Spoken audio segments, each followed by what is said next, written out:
algumas cenas esses dias e observei, na verdade é mais uma vez constatando, o quanto o racismo está enraizado na sociedade brasileira. Salve, salve família!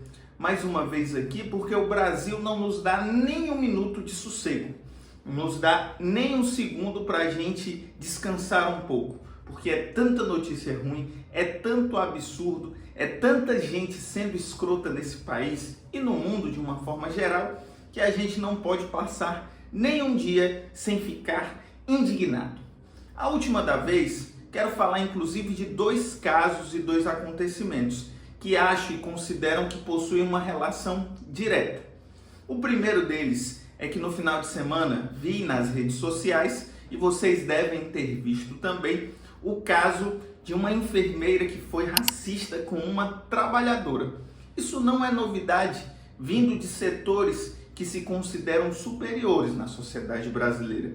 E talvez não demore muito para essa figura aparecer pedindo desculpas, afirmando que quem conhece ela sabe, ou então dizendo que ela não é racista porque a avó dela é uma mulher negra.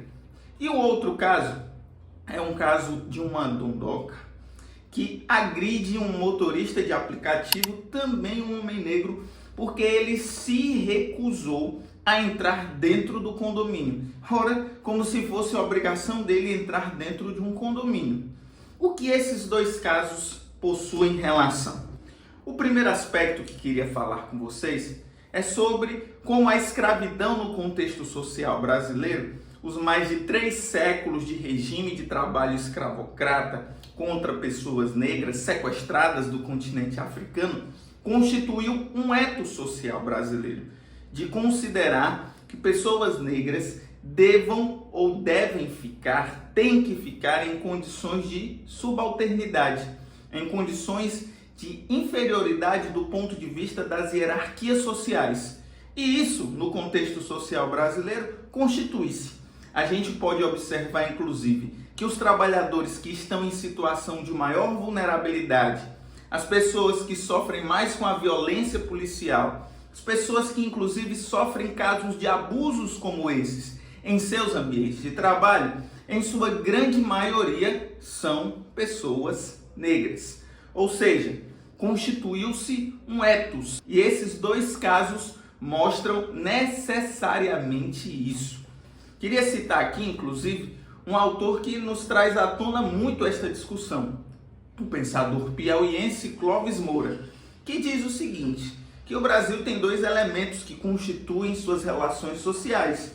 Ele é uma economia dependente, ou seja, as relações imperialistas nos constituem como um país dependente do ponto de vista econômico, ou seja, nosso capitalismo é um capitalismo de característica dependente, periférica, e que necessariamente a destruição do trabalho, a destruição das relações sociais, a quebra de direitos, a financiarização da economia, necessariamente são produzidas por aqueles que estão na metrópole capitalista, aqueles que forjam ou que querem determinar seus interesses sobre nós, ou seja, os países capitalistas centrais. E existe outro elemento, qual seja? O elemento da escravidão, que forjou relações sociais, constituindo a população negra, morando em situações precárias, não tendo acesso à educação pública, não tendo acesso a serviços essenciais básicos, como elementos chaves para a gente compreender o que é o Brasil.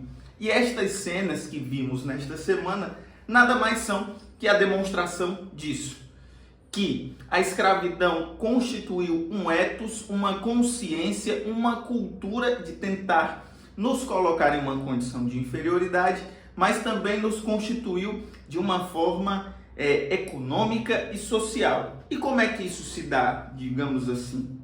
Ora, vamos pensar uma coisa. Nos últimos anos, o Brasil sofreu um processo de completa destruição de seu aparelho de proteção dos trabalhadores. E há algum tempo atrás já vem sofrendo um processo de diminuição de seu parque industrial, de financiarização da economia. Mas isso não se dá necessariamente meramente por uma condição moral. ou do governo de plantão.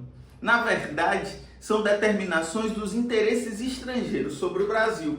Analisarmos as relações econômicas e o neoliberalismo somente a partir do prisma nacional, acabamos alcançando isso numa condição meramente, digamos assim, moralista até.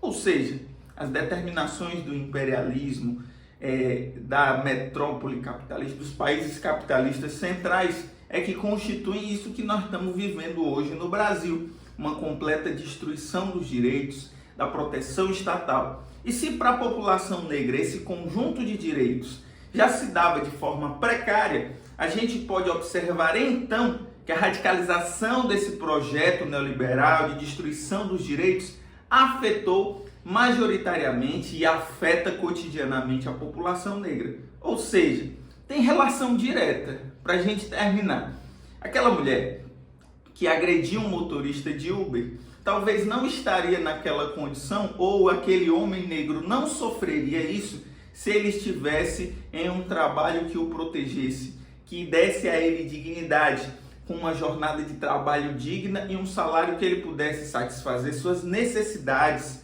físicas e espirituais. Aquela mulher que estava num dia trabalhando, e em muitos dos casos em supermercados e farmácias, pessoas trabalham na escala 6x1, se tivéssemos um conjunto de proteções para o povo trabalhador que fossem efetivas e majoritariamente a população negra, talvez aquela mulher não sofreria aquela violência. Talvez ela não fosse chamada ou xingada ou desumanizada por aquela outra, por aquela racista. Ou seja, o sistema racial, a violência racial, a racialização, a tentativa de desumanização da população negra e a forma vulnerável como ela está posta nas relações de trabalho no Brasil tem relação direta com dois elementos. A posição que nós ocupamos no capitalismo, ou seja, uma economia dependente, e os mais de 300 anos, os mais de 3 séculos de escravidão que se constituíram no Brasil.